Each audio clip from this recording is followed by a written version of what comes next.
দর্শক, ঘূর্ণিঝড় রেমাল ঘিরে পটুয়াখালীর পরিস্থিতি জানাতে এবার সরাসরি যোগ দিচ্ছেন সহকর্মী মুফতি সালাউদ্দিন। মুফতি, পটুয়াখালীর উপকূলে আঘাত এনেছে ঘূর্ণিঝড় রেমাল, এখন সেখানকার অবস্থা কি এবং ক্ষয়ক্ষতির ব্যাপারে কিছু জানতে পেরেছেন কিনা বিস্তারিত জানাবেন।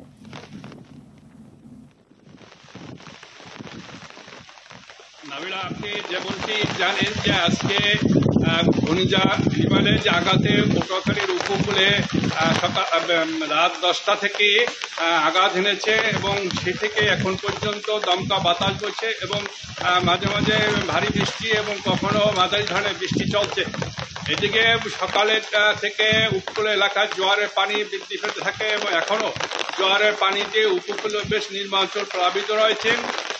দুপুরের দিকে জোয়ারের পানি থেকে রক্ষা পেতে আশ্রয় কেন্দ্রে যাওয়ার সময় একজন জেলে ভেসে যায় এবং পরবর্তী সময় ঘণ্টাখানেক পর তার লাশ উদ্ধার করা হয়েছে।